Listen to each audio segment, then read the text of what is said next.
டாரடெக் viewers அனைவருக்கும் இனிய வணக்கம். இன்னைக்கு நம்ம ஆங்கிலேயர்களுக்கு எதிரான அந்த கிளர்ச்சிகள்ல செகண்ட் பார்ட் வீடியோ பார்க்க போறோம்.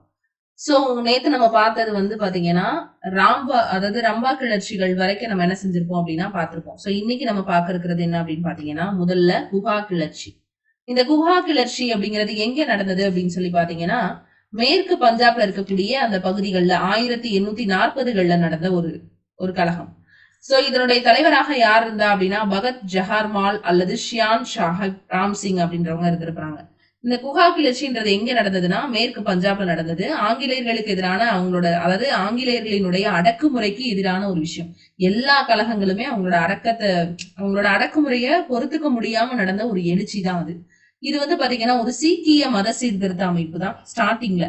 அதாவது என்னன்னா இது நாம்தாரி பிரிவினர் இருக்காங்கல்ல, சீக்கியர்களோட நாம்தாரி பாபா ராம்தாஸ், பாபா தயால்தாஸ், அவங்க 2 பேரும் ஸ்டார்ட் பண்ணுவாங்க இல்லையா நாம்தாரி இயக்கம், நிரங்காரி இயக்கம்னு. அந்த நாம்தாரி பிரிவினரால இந்த 1800கள்ல நடத்தப்பட்ட ஒரு முதல் பெரிய ஒத்துழையாமை மற்றும் ஆயுத புரட்சி அப்படின்னு சொல்லலாம். சோ இத பாத்தீங்கன்னா பாபா ராம் சிங் தான் என்ன பண்ணுவாருன்னா தலைமை ஏற்று நடத்திப்பாரு. சரிங்களா? அது கூட பகத் ஜவஹர்மால் அல்லது ஷியான் சாஹிப்னு சொல்லுவாங்க அவரை. அதுக்கப்புறமா பாத்தீங்கன்னா யார் அப்படின்னா நம்ம பாபா ராம் சிங் நடத்திருப்பாரு. சோ அந்நிய பொருட்களை புறக்கணிக்கிறதும் பிரிட்டிஷ் சட்டங்களுக்கு எதிர்க்கக்கூடிய வழிகாட்டுதல்களையும் இது கொண்டிருந்தது. அதாவது மாடு கொலைக்கு எதிராக தொடங்கின இந்த எழுச்சி 72கள் வாக்குல எல்லாம் என்ன பண்றாங்கன்னா, அந்த மார்கோலா பகுதி இருக்குல்ல, மேற்கு பஞ்சாப் பகுதி, அந்த இடத்துல எல்லாம் ஆங்கிலேயர்களுக்கு எதிரான ஒரு மோதலாக இது வெடிக்க ஆரம்பிச்சு. எப்பவுமே ஆங்கிலேயர்களுடைய அவங்க கிட்ட இருக்கக்கூடிய அந்த படைபலத்தால் அது என்ன செய்யப்பட்டோம் அப்படின்னா கடுமையாகவே என்ன செய்யப்பட்டோம் அப்படின்னா ஒடுக்கப்பட்டோம். அப்ப இது கூட கொஸ்டினா கேட்கணும். அப்ப நாம்தாரி பிரிவினரால நடத்தப்பட்ட கிளர்ச்சி எது அப்படின்னு கேட்கணும். சோ இது ஸ்கூல் புக்ஸ்ல நேரடியாக என்ன கிடையாது அப்படின்னா கிடையாது. சோ இதை நீங்க என்ன செஞ்சுக்கணும் அப்படின்னா பார்த்து வச்சுக்கணும். சோ அடுத்ததா பாக்குறது என்னன்னா, அடுத்ததா பாத்தீங்கன்னா அவுரி புரட்சி. இந்த அவுரி புரட்சி எந்த காலகட்டத்துல நடந்தது அப்படின்னா, எங்க நடந்தது அப்படின்னு பாத்தீங்கன்னா வங்காளத்துல நடைபெற்ற ஒரு கிளர்ச்சி. மேக்சிமம் வங்காளம் தான் அதிகமாக இருக்கக்கூடியதாக இருக்கும். சோ 1859 மற்றும் 60கள்ல பிரிட்டிஷ் இந்தியாவினுடைய அந்த வங்காளத்தினுடைய நாதியா மாவட்டத்துல நடந்ததுதான் என்னது அப்படின்னா இந்த அவுரி புரட்சி. இது பாத்தீங்கன்னா விவசாயிகளால நடத்தப்பட்ட ஒரு பெரிய கிளர்ச்சி. ஆங்கிலேய வணிகர்கள் இந்திய விவசாயிகளை அடிமைகளா நினைச்சு அவங்க என்ன பண்ணுவாங்கன்னா இண்டிகோ மட்டும்தான் பயிரிடணும் அப்படின்னு சொல்லி கட்டாயப்படுத்துவாங்க. அதே மாதிரி அவங்களோட நிலத்துல அவுரி பயிரிட்டவங்களுக்கும் கம்மியான ரேட்ல தான் அவங்க என்ன செஞ்சுக்குவாங்கன்னா அந்த விலைக்கு எடுத்துக்குவாங்க. சோ அவுரி பயிரிட மறுத்து வேலை நிறுத்த போராட்டத்துல ஈடுபட்டவங்களுடைய ஒரு புரட்சி தான் அந்த புரட்சி. இதுக்கு தலைமை வகித்தவங்க யார் அப்படின்னா திகம்பரர் பிஸ்வாஸ் மற்றும் விஷ்ணு பிஸ்வாஸ் அப்படின்னு சொல்லக்கூடிய 2 பேரு. சோ இது அவுரி செடியை கட்டாயமாக்குறதுக்காக என்ன செய்யப்பட்ட புரட்சி அப்படின்னா ஆரம்பிக்கப்பட்ட ஒரு புரட்சி தான் என்னது அப்படின்னா இந்த அவுரி. சரிங்களா? இதுக்கு இன்னொரு இண்டிகோ ரிவோல்ட் அப்படின்னு சொல்லுவாங்க. சோ இண்டிகோ ரிவோல்ட் அப்படின்றதும் இதனுடைய ஒரு பேரு. இது பாத்தீங்கன்னா கிராம தலைவர்கள், மண்டல்கள் மற்றும் செல்வாக்குமிக்க ரயத்துகள் என்ன பண்ணுவாங்கன்னா விவசாயிகளை வழிநடத்திய ஒரு சுறுசுறுப்பான ஒரு குழுக்களாக இருந்திருப்பாங்க. சோ அப்பதான் என்ன பண்ணுவாங்கன்னா இந்த கிளர்ச்சிகள் நடக்கும். விஷ்ணு சரண் பிஸ்வாஸ், திகம்பரர் பிஸ்வாஸ். இது எங்க அப்படின்னா வங்காளத்துல இருக்கக்கூடிய நாதியா மாவட்டத்துல நடக்கும். சோ பல இடங்கள்ல அவுரி ஆலைகளும் தோட்டக்காரர்களுக்கும் இடையில வன்முறைகள் நடக்கும். சோ 1860 என்ன பண்ணுவாங்கன்னா அவுரி ஆணையம் அப்படின்னு ஒண்ணு அமைக்கப்பட்டு இந்த கிளர்ச்சி என்ன செஞ்சிருப்பாங்க அப்படின்னா முடிவுக்கு கொண்டு வந்திருப்பாங்க. சோ இது ரொம்ப முக்கியமான ஒரு கிளர்ச்சியாக என்ன செய்யப்படுது அப்படின்னா பார்க்கப்படுது. அதே மாதிரி இது 24 பர்கானாக்கள்லையும் பரவக்கூடிய ஒரு புரட்சியாக இருக்கும். 1833ஆம் ஆண்டு சட்டத்தின் மூலமாக விவசாயிகளை கையாளுறதன் மூலம் தோட்டக்காரர்களுக்கு முழு சுதந்திரம்னு சொல்லுவாங்க. ஜமீன்தாரர்களும் அவங்களுக்கு ஆதரவா நிக்கிற மாதிரி நின்றுட்டு இதை பண்ணுவாங்க. சோ அதே மாதிரி விவசாயிகளுக்கு, அதாவது வங்காள அறிஞராக இருக்கக்கூடிய ஹரிஷ் சந்திர முகர்ஜி தன்னோட இந்து பேட்ரியாட் அப்படின்ற ஒரு பத்திரிகையில ஏழை விவசாயிகளினுடைய அந்த நிலையை வர்ணிக்கிறார். இருந்தாலும் இத பத்தி தான் தீன் பந்து மித்ரா தன்னோட நீல் தர்பன் நாடகத்துல சொல்லியிருப்பாரு. சரிங்களா? சோ அந்த அவுரி புரட்சி அப்படின்றது ரொம்ப முக்கியமான ஒரு புரட்சியாக பார்க்கப்படுது. அதே மாதிரி இது 1857 புரட்சிகள் மாதிரி இல்லாம கிளர்ச்சியில ஈடுபட்டவங்க தங்களோட விரோதத்தை பிரிட்டிஷ் காலனி ஆதிக்கத்துக்கு எதிராக திருப்பாம கரெக்டா அந்த என்ன இதுக்காக அவங்க போராடினாங்களோ அதை சொல்லுவாங்க. சோ இது இண்டிகோ ரிவோல்ட் அப்படின்னு சொல்லுவாங்க. அதே மாதிரி வரலாற்று ஆசிரியரான சுபாஷ் பட்டாச்சாரியா வங்காளத்தினுடைய இண்டிகோ கிளர்ச்சி அப்படின்னு ஒரு நூலை எழுதுவார். எந்த வருஷம் அப்படின்னா 1977ல. யார் எழுதுவானா? சுபாஷ் பட்டாச்சாரியா அப்படின்னு சொல்லக்கூடிய ஒரு வரலாற்று ஆசிரியர் வங்காளத்தின் இண்டிகோ கிளர்ச்சி அப்படின்றது உள்ள இந்த இயக்கம் தோட்ட உரிமையாளர்களுக்கு எதிரான போராட்டமாக தொடங்கி முடிந்தது அப்படின்னு சொல்லியிருப்பாரு. சரி, அடுத்ததா பாத்தீங்கன்னா பாப்னா கழகம். இந்த பாப்னா கழகம் அப்படிங்கிறது நம்ம 1870 அப்படின்னு நம்ம மனப்பாடம் பண்ணி வச்சிருக்கக்கூடிய ஒரு கழகம். அது மட்டும் தான் நமக்கு அந்த பாப்னா கழகத்துல தெரியும். சோ இது எங்க நடந்ததுன்னா இதுவும் கிழக்கு வங்காளத்துல நடைபெற்றது. அதாவது 1873 இருந்தக்கூடிய ஒரு இது வங்காளத்தினுடைய பாப்னா டிஸ்ட்ரிக்ட், இப்ப அது வங்காளதேசம் அப்படின்னு சொல்லுவாங்க. ஜமீன்தாரர்களினுடைய அடக்குமுறை, சட்டவிரோத வாடகை உயர்வுக்கு எதிராக விவசாயிகளால் நடத்தப்பட்ட ஒரு கிளர்ச்சி. இதுக்கு யாருங்க லீடரா இருந்தா அப்படின்னா இஷான் சந்திர ராய் அப்படின்னு சொல்லக்கூடிய ஒருத்தர். இஷான் சந்திர ராய் அப்படின்னு சொல்லக்கூடிய ஒருத்தர், அதே மாதிரி கேசவ் சந்திர ராய் அப்படின்னு சொல்லக்கூடிய ஒருத்தர். சோ இவங்க 2 பேரும் தான் என்ன பண்றாங்கன்னா இதுக்கு தலைமை தாங்குவாங்க. விவசாயிகள் வந்து பாத்தீங்கன்னா அகோரியன் லீக் அப்படின்னு சொல்லக்கூடிய அக்ரேரியன் லீக் அப்படின்னு சொல்லக்கூடிய ஒரு அமைப்பை உருவாக்கி சட்டப்பூர்வமான வகையில தங்களோட எதிர்ப்பை வந்து தெரிவிப்பாங்க. ஜமீன்தாரர்கள் நிலவரியை உயர்த்துறது அடக்குமுறைகளுக்கு எதிராக ஆரம்பிக்கப்பட்ட ஒரு இது. சட்டவரம்பை மீறி வந்து வாடகையை கடுமையா உயர்த்தினது, சணல் விலை வீழ்ச்சியால ஏற்பட்ட பொருளாதார நெருக்கடி காலத்திலையும் வறட்சியை வந்து பொருட்படுத்தாம அவங்களுக்கு நிலவரியல் வந்து ஜமீன்தாரர்கள் அதிகமா விதிச்சது, அவங்களோட நிலத்துல இருந்து கட்டாயமா அவங்கள வெளியேற்றினது, மிருகங்கள் மாதிரி அவங்களோட நிலத்தை பறிமுதல் செய்தது, இதுக்கெல்லாம் எதிராக நடத்தப்பட்ட ஒரு போராட்டமாக தான் இது இருந்தது. சோ பங்கிம் சந்திர சாட்டர்ஜி, சுரேந்திரநாத் பானர்ஜி எல்லாருமே இந்த புரட்சிக்கு ஆதரவு தெரிவிச்சிருப்பாங்க. அடுத்ததா கிசான் சபை.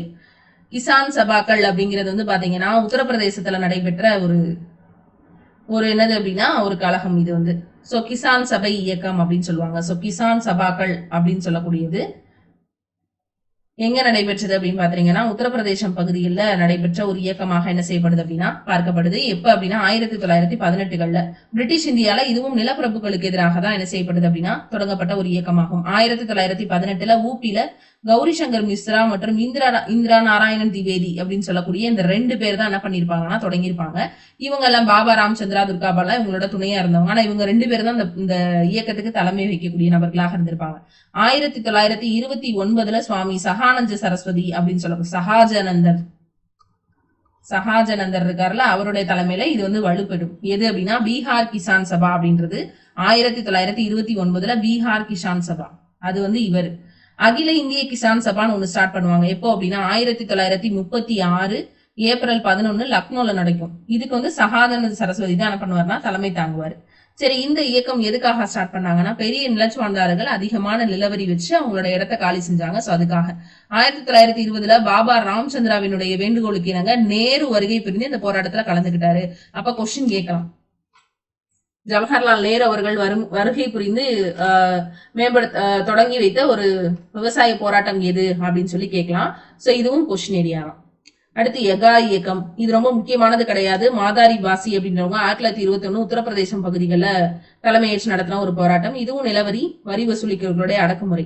அடுத்ததா மாப்ளா கழகம். மாப்ளானால யார் சொல்லுவோம் அப்படின்னா கேரளா சொல்லுவோம், மலபார் மாப்ளாக்கள் அப்படின்னு சொல்லுவோம். சோ வந்து இந்த மாப்ளா கழகம் அப்படிங்கிறது வந்து பாத்தீங்கன்னா 1921 தான் அதோட ஃபேமஸ். சரிங்களா? சோ இந்த பகுதிகள் இந்த காலகட்டங்கள் எல்லாம் வந்து பாத்தீங்கன்னா ஓரளவுக்கு இருக்கும். பட் இந்த இடத்துலதான் அது என்ன செய்யும்னா வலுப்பெறும். மலபார் பகுதியில இருந்த தீவிர முஸ்லிம் குத்தகைக்காரர்கள் மாப்ளாக்கள்னு சொல்லுவோம். முஸ்லிம் குத்தகைக்காரர்களை மாப்ளாக்கள்னு சொல்லுவோம். இந்து ஜமீன்தாரர்களினுடைய நிலவரி அடக்குமுறைக்கு எதிராக இங்கேயும் இந்து முஸ்லீம் அப்படின்றது இந்த விவசாய புரட்சிகள்ல ஒரு 3 இடத்துல மட்டும் தான் நம்ம வந்து பார்த்திருப்போம். சோ இங்க நம்ம பாக்குறது 3வது இடத்துல பாக்குறோம். சோ அப்ப வந்து பாத்தீங்கன்னா இது வந்து பாத்தீங்கன்னா பிரிட்டிஷ் ஆட்சிக்கு எதிரான மாப்ளா முஸ்லிம் விவசாயிகளினுடைய ஒரு ஆயுத போராட்டம். கிலாஃபத் இயக்கத்தோட தாக்கத்தால ஏற்படுத்தப்பட்ட இந்த எழுச்சி கடுமையான வர்க்க போராட்டமாகவும் நிலப்பிரபுத்துவ எதிர்ப்பு புரட்சியாகவும் முடிஞ்சிச்சு. இதோட காலம் அப்படின்னு பாத்தீங்கன்னா 21, 22 வரைக்கவே இருந்தது. சரிங்களா? இதுக்கு வந்து பாத்தீங்கன்னா ஹாஜி அப்படின்னு சொல்லக்கூடிய ஒருத்தர் வந்து தலைமை தாங்குவார். ஹாஜி அப்படின்னு சொல்லக்கூடிய ஒருத்தர் வந்து தலைமை தாங்குவாரு. அதே மாதிரி சிதி கோயா அப்படின்னு சொல்லக்கூடிய ஒருத்தரும் தலைமை தாங்குவாரு. சரிங்களா? சோ பிரிட்டிஷ் நிர்வாகம் மலபார் சிறப்பு படையை உருவாக்கி இந்த எழுச்சியை தீவிரமா ஒடுக்கிடுவாங்க. அடுத்ததா ஃபர்தோலி சத்தியாகிரகம். நம்ம எல்லாருக்குமே தெரிஞ்சதுதான் என்னது அப்படின்னா அந்த ஃபர்தோலி சத்தியாகிரகம் எந்த வருஷம் நடந்துச்சு அப்படின்னு பாத்தீங்கன்னா 1928 நடத்தப்பட்ட ஒரு போராட்டம் அப்படின்னு சொல்லலாம். இது வந்து பாத்தீங்கன்னா குஜராத்தினுடைய ஃபர்தோலி பகுதியில நடைபெற்றது. எதுக்காக நடைபெற்றது அப்படின்னு பாத்தீங்கன்னா நில வருவாய் 30% இன்க்ரீஸ் பண்ணிருப்பாங்க. அதாவது ஆங்கிலேய அரசினுடைய திடீர்னு 22% கூட்டுவாங்க. அதுக்கு எதிராக நடத்தப்பட்ட ஒரு போராட்டம். சர்தார் வல்லபாய் பட்டேல் தலைமையில் நடைபெற்ற ஒரு போராட்டம் எதுன்னு கேட்கலாம், ஃபர்தோலி சத்தியாகிரகம். பிரிட்டிஷ் இந்தியா பகுதிகளில் நிலவரியை 22% இருந்து 30% வரைக்கும் என்ன பண்ணுவாங்கன்னா திடீர்னு கூட்டிடுவாங்க. அப்ப அந்த பகுதிகளில் ஏற்கனவே கடுமையான பொருளாதார நெருக்கடி, வெள்ளம் இருக்கும். சோ அந்த ஒரு செயல்பட முடியாத ஒரு நிலையில தான் வல்லபாய் பட்டேல் அவரோட இதுலதான் இப்ப ஒற்றுமையின் சிலை வந்து வச்சிருக்கிறாங்க. சோ அதையும் ஞாபகம் வச்சுக்கோங்க. அப்ப வந்து இந்த ஒரு இயக்கத்தை வந்து அவர் வந்து ஸ்டார்ட் பண்ணுவார், பர்தோலி சத்தியாகிரகம் அப்படின்னு சொல்லிட்டு. உள்ளூர் மக்களினுடைய வேண்டுகோள்களை ஏற்றுதான் அவர் வந்து வருவாரு. சோ யாரும் வரி செலுத்தாதீங்க, வன்முறை இல்லாமல் மக்கள் வரி செலுத்துறதை தடுத்ததோடு அரசின் அடக்குமுறையும் அமைதியான முறையில எதிர்கொண்டிருப்பாரு. பெண்கள் உட்பட பலதரப்பட்ட மக்களும் இந்த இயக்கத்துல வந்து பங்கேற்றிருப்பாங்க அப்படின்றது ஒரு குறிப்பிடத்தகுந்த ஒரு விஷயம். சரிங்களா? சரி, இப்ப வந்து பாத்தீங்கன்னா அந்த ஒற்றுமையின் சிலை அப்படிங்கிறது வந்து பாத்தீங்கன்னா ரொம்ப நம்ம அது குறிச்சு ஏதாவது கொஸ்டின் வரலாம். சரிங்களா? ஒற்றுமையின் சிலை, வல்லபாய் பட்டேலோட பர்த்டே, இந்த மாதிரி எல்லாம் வந்து நம்ம சில நோட்ஸ் வந்து மேக் பண்ண வேண்டிய ஒரு நேரத்துல இருக்கிறோம். சோ இந்த ஒற்றுமையின் சிலை அப்படின்னு சொல்லி இந்தியாவின் இரும்பு மனிதர் அப்படின்னு அழைக்கப்படக்கூடிய சர்தார் வல்லபாய் பட்டேலுக்கு எங்க தான் அமைச்சிருப்பாங்க அப்படின்னா குஜராத் பகுதியில அமைச்சிருப்பாங்க. சோ பிரம்மாண்டமான ஒரு நினைவு சின்னம் குஜராத்ல இருக்கக்கூடிய கெவாடியா அப்படின்னு சொல்லக்கூடிய பகுதியில நர்மதா நதியோட நடுவுல சாதுபேட் அப்படின்ற ஒரு தீவுல அமைச்சிருப்பாங்க. இந்த சிலையோட ஹைட் 182 அடி, சார் 182 மீட்டர், ஆக்சுவலி 790 அடி. குஜராத் சட்டப்பேரவையினுடைய மொத்த இடங்களினுடைய எண்ணிக்கையை குறிக்கும் வகையில தான் இந்த 182 மீட்டர் உயரத்துல அதை வச்சிருப்பாங்க. அப்ப வந்து சுதந்திர இந்தியாவில சிதறி கிடந்த 562 சிமஸ்தானங்களை அவர் ஒருங்கிணைத்ததுனால இவரை வந்து ஒற்றுமையின் சிலைன்னு சொல்லுவாங்க. சோ அவருடைய நினைவாக அக்டோபர் 31 அவரோட பர்த்டே. சோ அதை முன்னிட்டு 2018 தான் இந்த சிலை வந்து நிறுவப்பட்டிருக்கும். சரிங்களா? சோ வந்து இந்த வடிவமைச்சவர் யார் அப்படின்னா ராம் வி சுதார் அப்படின்றவரால் இந்த சிலை கடுமையான நிலநடுக்கம், மணிக்கு 180 கிலோமீட்டர் வீசக்கூடிய அந்த காற்றை கூட என்ன செய்யும் அப்படின்னா தாங்கக்கூடிய தன்மை கொண்டது அப்படின்னு சொல்லுவாங்க. சரி, அகில இந்திய கிசான் சபா. இந்த அகில இந்திய கிசான் சபா அப்படின்னு சொல்லக்கூடியது ஏற்கனவே ஒரு கிசான் சபா பார்த்தோம். சோ இங்க வந்து பாக்குறதும் அகில இந்திய கிசான் சபா அப்படின்னு சொல்லக்கூடியது. இந்த கிசான் சபா எந்த வருஷம் அப்படின்னு பாத்தீங்கன்னா 1936. சரிங்களா? 1936 37 ராஜாஜி கவர்மெண்ட் ஃபார்ம் பண்ணிடுவாங்க. அதுக்கு முன்னாடி ஆரம்பிக்கப்பட்ட ஒரு இயக்கம் தான் இது.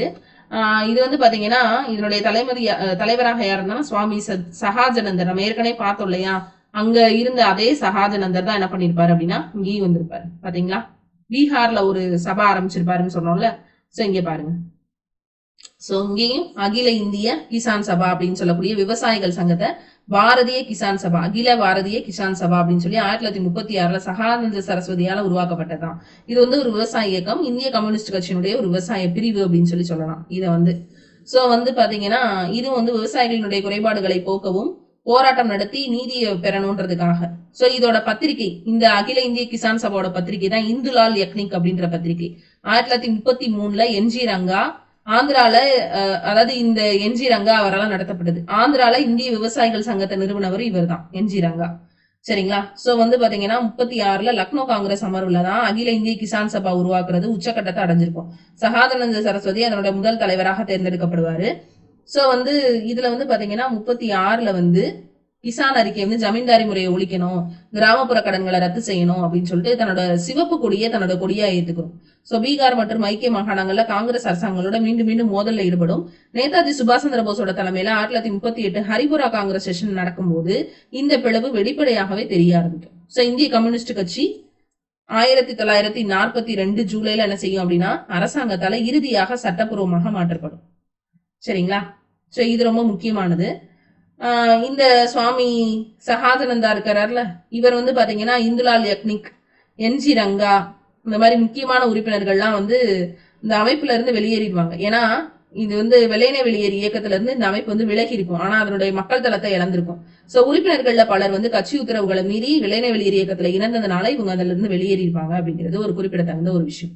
சரி, இது வந்து லக்னோல நடக்கும் ஃபர்ஸ்ட் மீட்டிங். என்ஜி ரங்கா தான் அதுக்கு தலைமை வகித்திருப்பாரு. சரிங்களா? சரி, இது தமிழ்நாட்டுல ஒரே ஒரு தடவை நடந்திருக்கும். எப்ப அப்படின்னு பாத்தீங்கன்னா 1959 மாயூரம் அப்படின்னு சொல்லக்கூடிய நம்ம வேதநாயகம் பிள்ளை இருக்காருல, அவருடைய இடத்துல வந்து பாத்தீங்கன்னா ஏ.கே. கோபாலன் அவரோட தலைமையில என்ன செய்யும் அப்படின்னா நடந்திருக்கும். சரிங்களா? அது ஒண்ணு. அடுத்ததா வந்து பாத்தீங்கன்னா தெபாகா இயக்கம் அப்படின்னு சொல்லுவாங்க. இது ரொம்ப முக்கியமானதெல்லாம் கிடையாது. இது 46 வங்காளத்துல நடக்கக்கூடியது. வங்காள மாகாண கிசான் சபா அப்படின்னு சொல்லுவாங்க. 3/2 பங்கு விளைபொருட்களை நிலத்தை உழுபவர்களுக்கு கொடுக்கணும் அப்படிங்கிறத வச்சுதான் என்ன செய்வாங்கன்னா இது வந்து ஸ்டார்ட் பண்ணுவாங்க. அடுத்து தெலுங்கானா இயக்கம். இது 47-48 தலைவர் சுந்தரையாவோட தலைமையில ஆரம்பிக்கப்பட்ட ஒரு இயக்கம். ஹைதராபாத் நிஜாமுக்கு எதிராக மக்கள் மற்றும் கம்யூனிஸ்டுகள் ஆயுதம் ஏந்திய ஒரு கொரில்லா போராட்டம். 3000 கிராமங்களை பாதித்த ஒரு மிகப்பெரிய போராட்டம் அப்படின்னு சொல்லலாம். அடுத்து தொழிலாளர்கள் போராட்டம்னு சொல்லும் போது இந்தியால 19ஆம் நூற்றாண்டுல நிறைய தொழிற்சாலைகள் வர ஆரம்பிச்சிச்சு. ரயில்வேக்கள், நவீன பருத்தி தொழிற்சாலைகள், நிலக்கரி தொழிற்சாலைகள், சணல் தொழிற்சாலைகள்லாம் வர ஆரம்பிச்சிச்சு. பத்தாக்குறைக்கு ஃபர்ஸ்ட் வேர்ல்டு வாருக்கு தேவையான தளவாடங்களை உற்பத்தி பண்றதுக்கும் நம்ம நாடதான் ஃபேக்டரியா யூஸ் பண்ணுவாங்க. அப்ப நிறைய பேரை வேலைக்கு எடுப்பாங்க. பட் அந்த போர் முடிஞ்சதுக்கு அப்புறமா எல்லாத்தையும் ஆட்குறைப்பு பண்ணிடுவாங்க. அப்ப வேற வழியே இல்லாம அவங்க எல்லாம் என்ன பண்ண வேண்டியது இருந்தது, நிறைய பேர் திருடர்களாக மாறினாங்க. சோ நிறைய பஞ்சம் நடந்தது அந்த டைமிங்ல. ஏன்னா வேலையே இல்ல, வேலையில இருந்தவங்கள வேலையை காலி பண்ணி விட்டுருவாங்க. அப்ப இந்திய தொழிலாளர்களுக்கு என்னென்ன பிரச்சனைகள்னா, குறைவான ஊதியம் இருந்தது, நீண்ட வேலை நேரங்கள் கொடுத்தாங்க, சுகாதாரமான ஒரு இடம் இல்ல, அபாயகரமான வேலைகள் கொடுத்தாங்க, குழந்தை தொழிலாளர்களை ஈடுபடுத்தினாங்க, அடிப்படை வசதிகள்லாம் அவங்களுக்கு அப்ப கிடையாது. சோ மேற்குறிப்பிட்ட பிரச்சனைகளுக்கு தீர்வு காண்றதுக்கு அரசிடம் போராடுறதுக்கு நிறைய அமைப்புகள் வேணும். அப்ப சசிபதா பானர்ஜி அப்படின்றவங்க தொழிலாளர் கிளப், ஒர்க்கிங் உமன்ஸ் கிளப் அப்படின்றதையும், பாரத் சிரஞ்சீவி அப்படின்றவங்க, அதாவது இந்த சசிபதா பானர்ஜி அப்படின்றவர் தொழிலாளர் கிளப் ஒண்ணு தொடங்குவாரு, பாரத் சிரஞ்சீவி அப்படின்னு சொல்லி ஒரு மேகசினை தொடங்குவாரு. எந்த வருஷம்னா 1870. 1880 நாராயணன் மெகாஜி அப்படின்றவர் தீனபந்து அப்படின்னு சொல்லக்கூடிய ஒரு பத்திரிகையை தொடங்குவாரு. அதே மாதிரி பம்பாய் மில் மற்றும் மில் ஹேண்ட் கூட்டமைப்பை ஏற்படுத்துவாரு. திருநெல்வேலி தூத்துக்குடியில எல்லாம் வஉசி இவங்க எல்லாம் தொழிலாளர் நலனுக்காக போராடி சிறை போவாங்க இல்லையா, சோ அதெல்லாம் இருக்கும். தூத்துக்குடி இந்த கோரல் மில் தொழிலாளர்களுக்கு எதிரான போராட்டம் எல்லாம் நடக்கும்.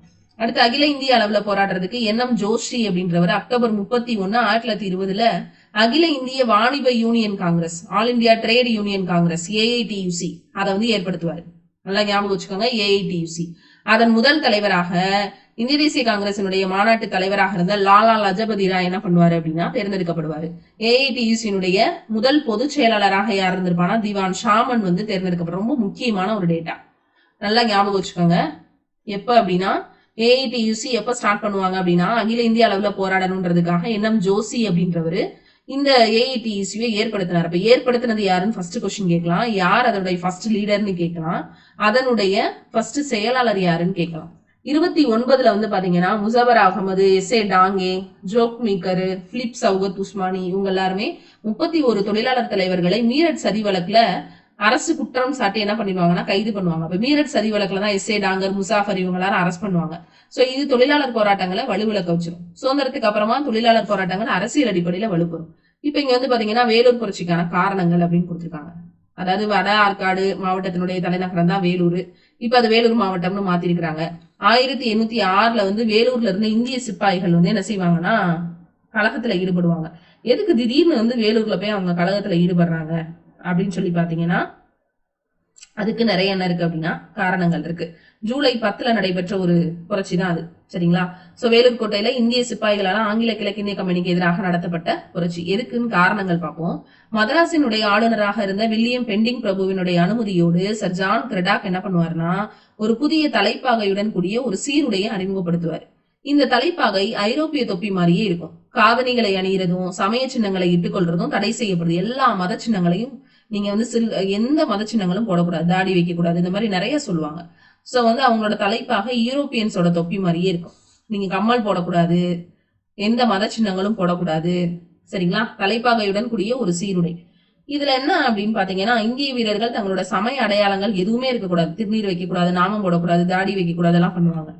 சோ அப்ப இந்த சமயத்துலதான் என்ன பண்ணுவாங்கன்னா தங்களோட முகத்தை நல்லா மலிச்சுக்கிட்டு மீசையை ஒழுங்குபடுத்திக்கணும் அப்படின்னு சொன்னாங்க. அப்ப தங்களோட சமய பழக்க வழக்கங்களுக்கு இது எதிரா இருக்கு அப்படின்னு சொல்லி சிப்பாய்கள் கருதுனாங்க. மேக்சிமம் முஸ்லிம்ஸும் ஹிந்துஸும் தான் அதுல இருப்பாங்க. சோ மேலும் அனைவரையும் கிறிஸ்தவ சமயத்துக்கு மாற்றக்கூடிய ஒரு முயற்சி அப்படின்றது இது முன்னோடி அப்படின்னு சொன்னாங்க. சோ ஜூன் 17, 1806 பாத்தீங்கன்னா முதலாம் படைப்பிரிவை சேர்ந்த முஸ்தபா பெக் தன்னோட உயரதிகாரி கர்னல் போர்ப்ஸ்ட ஒரு தகராறு பண்ணிடுவாரு. ஐரோப்பிய ராணுவ அதிகாரிகளையும் துருப்புகளையும் பூண்டோடு அளிப்பதற்கான திட்டம் தீட்டப்பட்டிருக்கு அப்படின்னு சொல்லி சொல்லுவாரு. ஆனா அந்த செய்திக்கு முக்கியத்துவம் தரல. அப்ப ஃபர்ஸ்ட் இந்த விஷயத்த போட்டு கொடுத்தவர் யார் அப்படின்னு பாத்தீங்கன்னா முதலாம் படைப்பிரிவை சேர்ந்த சிப்பாயான முஸ்தபா பெக் கர்னல் போர்ப்ஸ்ட போய் சொல்லுவாருங்க, வாரியா பூண்டோட அழிக்கிற திட்டம் போட்டுக்கிட்டு இருக்காங்கன்னு சொல்லுவாரு. பட் அது முக்கியத்துவம் கொடுக்க மாட்டாங்க. வேலூர் கழகம் உருவாகிறதுக்கு முன்னாடி திப்பு சுல்தானோட மூத்த மகனான பதேக் ஹைதர் மற்றும் மொய்சுதீன் அப்படின்ற 2 பேரும் இணைஞ்சு என்ன பண்ணுவாங்கன்னா திட்டம் போடுவாங்க. அப்ப மீண்டும் முஸ்லீம் ஆட்சி ஏற்படுத்தணும் அப்படின்றதுக்காக தான் இந்த வேலூர் கழகம் ஏற்படுத்தப்பட்டிருக்கும். பூலித்தேவர், கான் சாஹிப், கட்டபொம்மன், மருது சகோதரர்கள் இவங்க எல்லாருமே முடிச்சிருவாங்க. அவங்களோட லைஃப் எல்லாம் முடிச்சு விட்டதுக்கு அப்புறமா இந்த இது இங்க ஸ்டார்ட் ஆகும். அப்ப பாத்தீங்கன்னா இவங்களுக்கு ஏற்பட்ட ஒரு கசப்பான ஒரு நிலை, அவங்களோட மரணங்கள்லாம் பெரிய தாக்கத்தை ஏற்படுத்தியிருக்கும். ஜூலை 10 அதிகாலையில 1வது மற்றும் 23வது படைப்பிரிவை சேர்ந்த இந்திய சிப்பாய்கள் கழகத்தை ஏற்படுத்துவாங்க. இந்த படைப்பிரிவுகளுடைய ராணுவ அதிகாரி கர்னல் பான்கோட் தான் ஃபர்ஸ்ட் பலி. அப்ப வேலூர் கோட்டையினுடைய முதல் களப்பலி யாருன்னு கேட்கலாம், கர்னல் பான்கோட். 23வது படைப்பிரிவினுடைய ராணுவ அதிகாரியான கர்னல் மீக்ராஸ் என்ன பண்ணுவார்னா அணிவகுப்பு மைதானத்துல சுட்டு வீழ்த்தப்பட்டுருவாரு.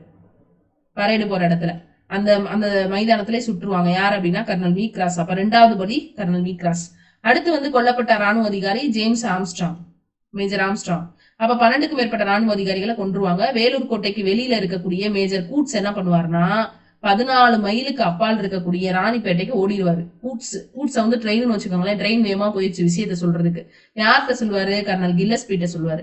கில்லஸ்பி என்ன பண்ணுவாருன்னா காலங்காத்தால 7 மணிக்கெல்லாம் வேலூர் புரட்சியை பத்தி தகவல் தெரிஞ்ச உடனே என்ன பண்ணிடுவாருன்னா 9 மணிக்கு ராணுவ படையோட வந்துருவாரு. அங்க திப்புவோட மூத்த மகன் பதேக் ஹைதரை திப்புவோட புது சுல்தானா அறிவிச்சு புலிக்கொடியை பறக்க விட்டு போற பெரிய இது நடக்கும்.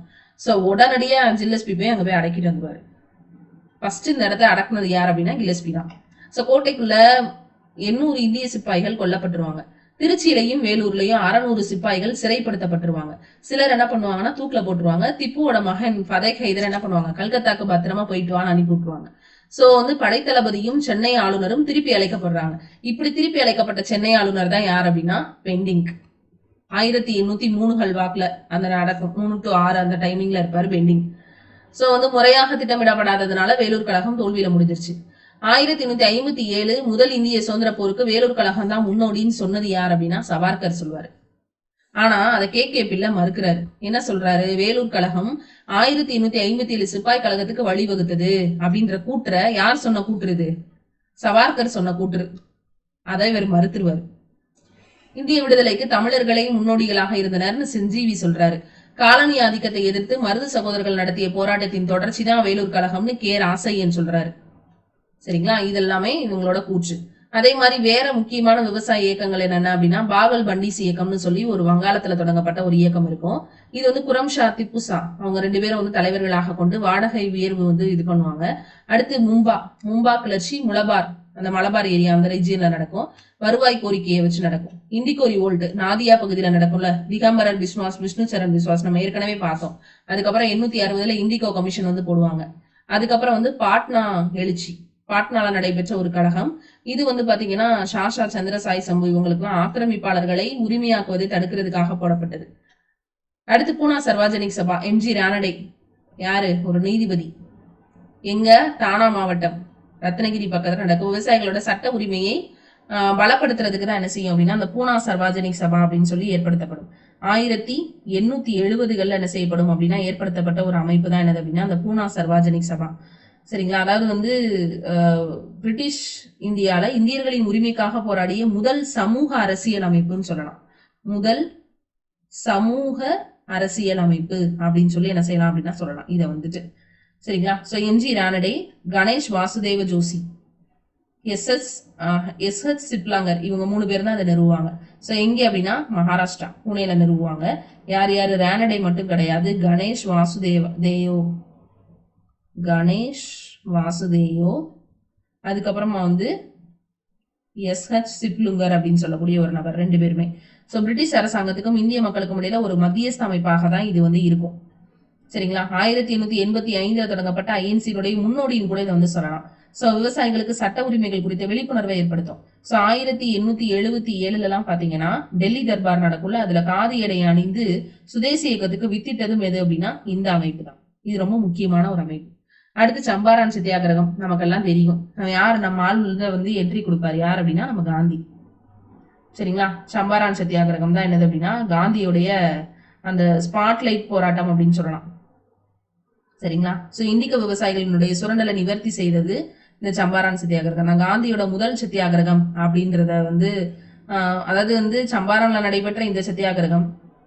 சோ இதுல இன்னொரு விஷயங்கள் வந்து என்ன சொல்லுவாங்க அப்படின்னா சொல்லுவாங்க என்னன்னா மகாத்மா காந்தி தலைமையில நடைபெற்ற முதல் சத்தியாகிரகம் அப்படிங்கிறது ஒண்ணுதான்.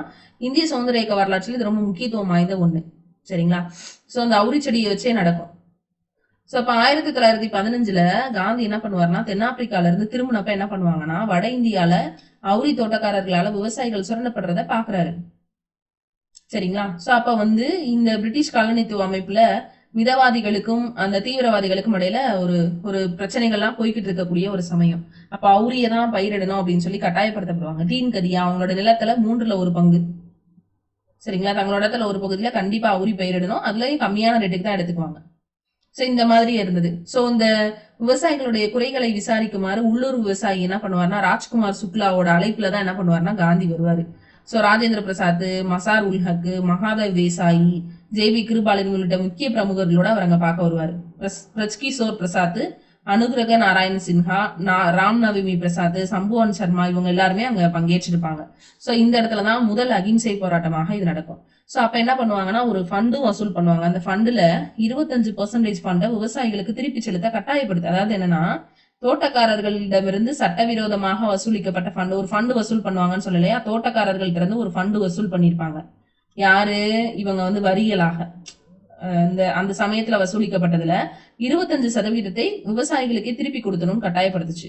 அதே மாதிரி தீன்கதியா முறையை அகற்றுறதுக்கும் இவங்க என்ன பண்ணுவாங்கன்னா வழிவகுத்திருப்பாங்க. சோ 2017 பாத்தீங்கன்னா 1917 நடைபெற்ற இந்த போராட்டத்தினுடைய 100th இயர் நூற்றாண்டு விழா கொண்டாடப்படும். சரிங்களா, தேசிய மாநாடு அப்படின்னு சொல்லி ஏப்ரல் 10 கொண்டாடுவாங்க. சோ இந்த நிகழ்வை கல்வித்துறை தான் ஏற்பாடு பண்ணியிருப்பாங்க. சோ இந்திய அஞ்சல் துறை சம்பாரான் சத்தியாகிரக நூற்றாண்டு விழாவை முன்னிட்டு ஒரு 3 போஸ்டல் ஸ்டாம்ப் வெளியிடுவாங்க. ஒரு சின்ன பேப்பரும் வெளியிட்டு இருப்பாங்க. சோ 2018 என்ன பண்ணுவாரு அப்படின்னா காந்தி பிரதமர் மோடி என்ன பண்ணுவாருன்னா பீகாரோட சம்பாரான்ல இருக்கக்கூடிய மோதிஹரில சம்பாரான் சத்தியாகிரகத்தினுடைய நூற்றாண்டு விழாவின் நிறைவுல என்ன செஞ்சிருப்பாருன்னா பங்கேற்றிருப்பாரு. ஸ்வச் பாரத் இயக்கம் இந்த மாதிரி மோடியோட முக்கியமான முயற்சிகள்லாம் அங்க ஸ்டார்ட் பண்ணுவாங்க அப்படின்னு சொல்லுவாங்க. மகாத்மா காந்தியின் இதயத்துக்கு நெருக்கமாக இருந்த தூய்மை உணர்வை திருப்பி வலியுறுத்துறதாக அந்த ஸ்வச் பாரத் இருக்கும் அப்படின்னு சொல்லுவாங்க. சோ அந்த அளவுக்கு முக்கியத்துவம் வாய்ந்த ஒரு போராட்டம். அடுத்ததா பாத்தீங்கன்னா 2வது போராட்டம் கேடா சத்தியாகிரகம். எங்க குஜராத்தினுடைய அந்த பகுதியில நடக்கக்கூடிய ஒரு சத்தியாகிரகமாக இருக்கிறதா இந்த கேடா சத்தியாகிரகம். இது பாத்தீங்கன்னா வரிதான். இங்கேயும் பாத்தீங்கன்னா வரிதான். 23% வரியை கூட்டுவாங்க. அதனால ஏற்பட்ட ஒரு போராட்டம் தான் இது. பயிர் செயலிழப்பு வழக்குல நிலவருவாயை குறைக்கிறதுக்காக புறக்கணிக்கப்பட்ட முறையீடுகளுக்கு எதிராக நிறைவேற்றப்பட்டதாக இருக்கும். சோ மகாத்மா காந்தி ஏற்பாடு செய்த ஒரு சத்தியாகிரக இயக்கம்.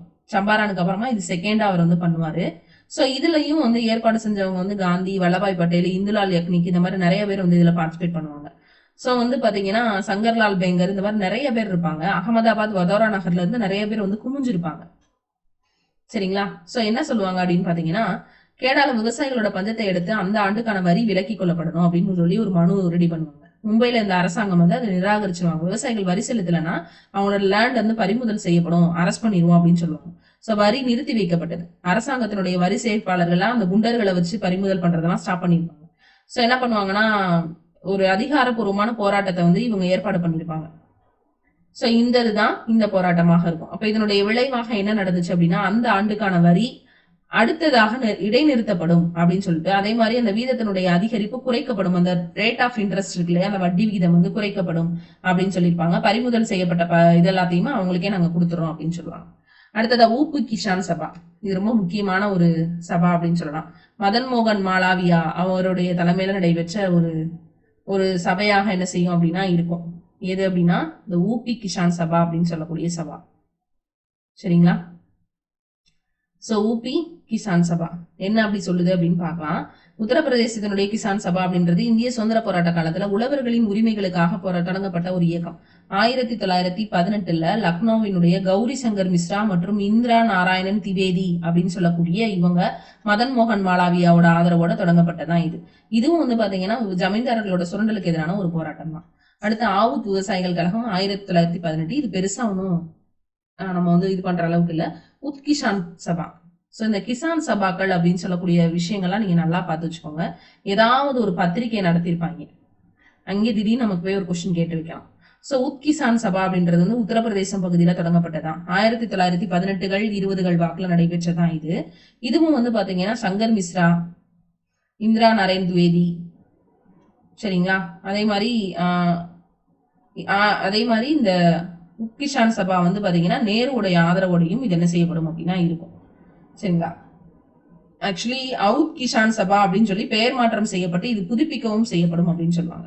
சோ அப்புறம் ஆந்திர விவசாயிகள் சங்கம் என்ஜி ரங்கா தலைமையில ஜமீன்தாரி முறையை ஒழிக்கிறதுக்காகவும் ஆல் இந்தியா கிசான் சபா சுவாமி சகாஜனந்தன் நம்ம ஏற்கனவே பார்த்தோம் இத.